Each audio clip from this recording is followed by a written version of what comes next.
Are you still looking at me? Are you still looking at me? Hey yo, what's up guys? It's your boy Jack Sean here. And today, welcome back to Spooky Scary Saturday Part 5. So, at Part 4, it was like really creepy. So this is Part 5. And yeah, if you guys haven't subscribed to my YouTube channel, please do that. Follow my Twitter. I have a Twitter link down there in the description down below. And thumbs up, hit the thumbs up. Comment down below whether I should do more of this reactions or games. So comment down below. And hit that post notification button. When every time you will get notified every time I upload a new video. Oops, oh my goodness. Every time I upload a new video. So yeah, let's get started with the first animation.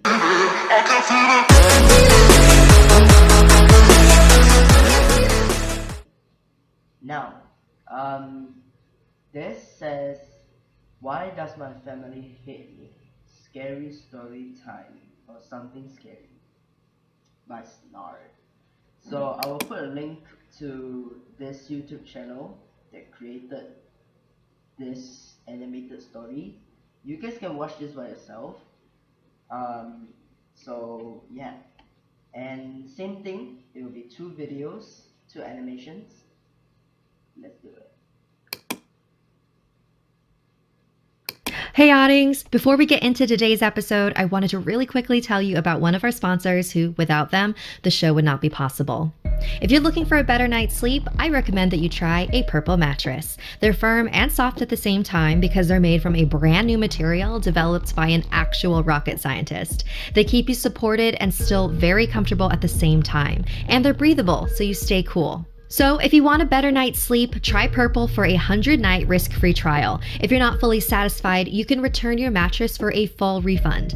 Every mattress comes backed by a 10-year warranty and is shipped to your home for free. And while they're at it, Purple will set up and remove your old mattress for you as well. You're going to love Purple. And right now, our listeners will get a free Purple pillow with the purchase of a mattress. That's in addition to the great free gifts they're offering site-wide. Just text SS to 84888. Message and data rates may apply. And now, back to the show. Hey, I'm Sapphire. Want to hear something scary? My family hates me. The following story is based on a submission from Desiree. I used to think my family hated me. Maybe hate is a strong word, but I definitely did not feel particularly well liked. I was my parents' least favorite compared to my 2 younger sisters. They just never seemed to want to be around me or talk to me. They wouldn't even let me take care of our hamster, Lulu. I thought I was being paranoid, but my parents' cold demeanor became more apparent when we moved into a new house. They gave me the room at the very end of a hallway, secluded and removed from everything else. They claimed it was so I could have privacy, but I think they just wanted me far away. That room gave me the creeps. I remember the first night there, I woke up and heard hushed voices echoing in the walls of my room. I couldn't make out everything they were saying, except for my name, the many times it came up. The next morning, I told my mom about the voices and that I thought the house might be haunted. You must have heard the pipes or something, she said dismissively, but I know what I heard. I also knew arguing with her wasn't going to go anywhere, so I decided to suck it up. I went to bed with such anxiety that night that I had an incredibly lucid and horrifying nightmare. I was strapped down to my bed, surrounded by dark figures who were chanting over and over, and I couldn't move or scream. I just laid there while these figures sprinkled me with unknown substances. The next morning at breakfast, I silently ate while my parents asked my sisters how school was going. Then Jamie, one of my sisters, turned to me. "Are you still hearing things at night, Sissy?" she asked. I was actually a little startled by the sudden attention on me. Yeah, and I actually had a pretty bad dream last night. Felt like there were people in my room or something." My sister then turned to look at my parents. I felt like they were telepathically talking about me right in front of me. Then Jamie spoke again. "Mom, you should give her that stuff to make her sleep better." My mom nodded. I was still taken aback by this sudden interest in helping me sleep better. So before bed that night, I swallowed the pill that my mom gave me. As an extra precaution, I gathered as many religious items from around the house, crucifixes, paintings, as many as my hands could carry, and put them in my room. I thought they would protect me from whatever was haunting me during my sleep. The following morning, I woke up in a panic. Everything I had put up the night before was now on the ground, shattered in pieces. I knew my parents were not going to be happy, but I also felt like this was proof that there was something in my room. So I ran to tell my parents. "There must have been an earthquake during the night, I guess," my mom said. But nothing else in the house was broken, only the religious items in my room. It didn't add up. I spent that whole day crying in my room. Before bedtime, Jamie came in with her hands cupped in a ball. She hopped on my bed and opened her hands. "Here, maybe Lulu will help you sleep tonight," she said. I glanced out the door and back at my sister. Is Mom okay with that? She doesn't have to know. I thanked my sister. No. Oops, sorry. I didn't mean to pause that. But I need to say something. The hamster will die. The hamster will die, I think. I'm not sure. The hamster will die. It will. And lay down to bed, snuggling Lulu in my hands. When I woke up the next morning, Lulu had moved. I felt around my pillows and blankets, but I couldn't find her. I realized it was an idiotic idea to fall asleep like that with a tiny animal. I figured she must have run out of my room under the door in the middle of the night, so I went looking for her. The rest of my family was already up and in the middle of breakfast. I couldn't let them know I had lost Lulu, so I decided to continue my search after I had a couple bites. But after swallowing one spoonful of cereal, I spit it out onto the table. I suddenly felt incredibly nauseous. I began dry heaving over the table until I coughed up a small clump of brown fur. My family immediately stood up and began praying the Lord's Prayer. I felt dizzy and blacked out. When I came to, I was strapped on my bed with my family standing around me, sprinkling unknown substances all over me. "What are you doing? Why do you hate me?" I cried, frantically trying to release myself. The expressions of each of my family members turned to sadness. "We don't hate you, Desiree," my dad said. "We hate who you become at night." I don't understand. "You've tried to kill each and every one of us in your sleep," my dad continued. "Multiple times." "We're trying to help you, Sissy," Jamie chimed in. "But nothing seems to be working." I didn't know what to think. This whole... There's this... Oh! Sorry. There's a spirit went into this girl's body. So... time, I thought that I was being traumatized by a demon in my room, and I was the demon. My family didn't hate me.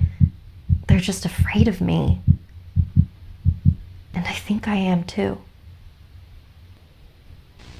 I get a lot of questions about what I wear and what equipment I use, so we've added helpful links for you to find those items and more in the description below.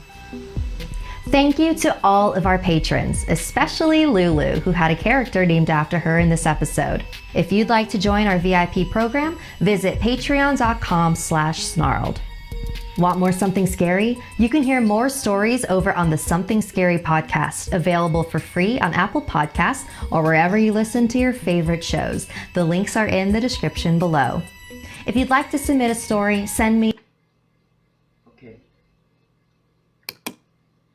So that was the first animation. And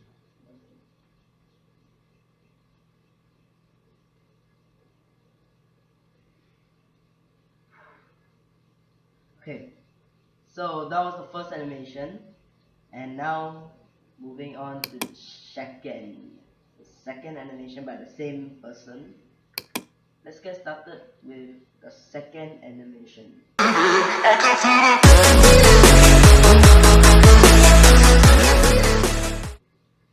Now, something scary, urban legend story. I'm Sapphire. Want to hear something scary?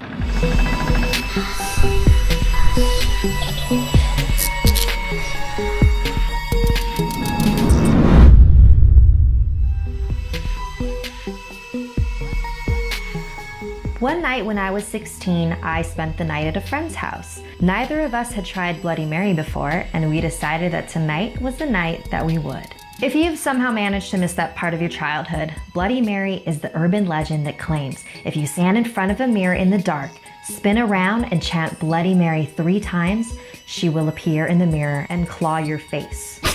So, my friend and I went into the bathroom, turned off the lights, lit some candles, and spun around, chanting, Bloody Mary, Bloody Mary, Bloody Mary. We opened our eyes, and there, in the mirror, was a head so covered in blood that it was just completely red. We screamed and ran out of the bathroom and never went back in the rest of the night. When it was time for bed, my friend's father came in to tell us goodnight. Hey girls, he said, are any of you on your period by any chance? No. Why do you ask? Oh, okay, well, there's blood on the bathroom floor, so... Alright, I gotta go to the so that. Give me 1 second.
Alright guys, I'm back.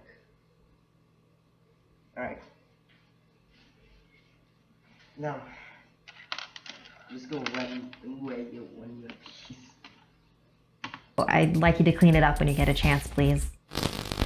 The Philippines is full of incredible mythology and fantastic creatures. My grandpa has always been a believer of these myths. That's because he's experienced them. This is what he told me.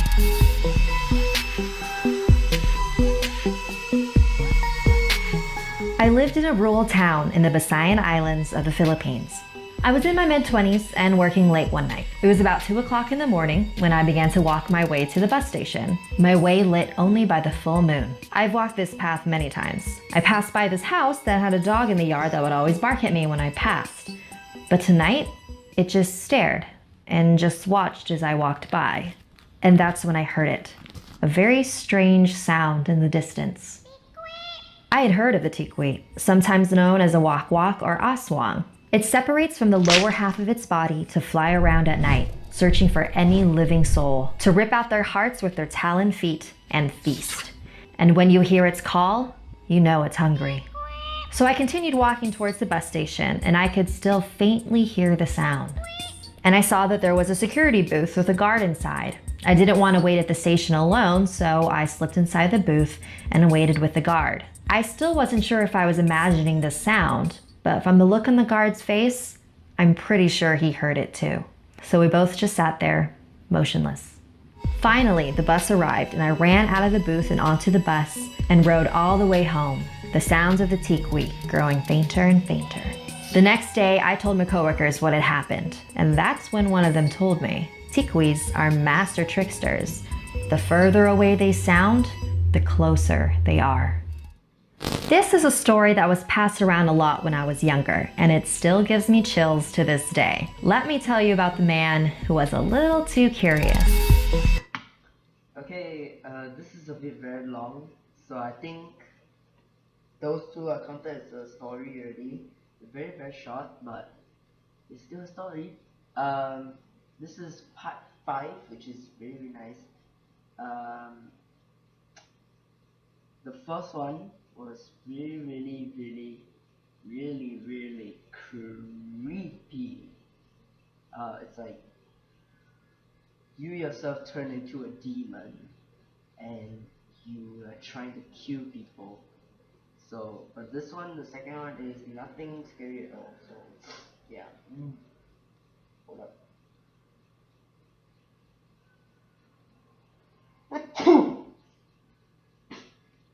Thank you.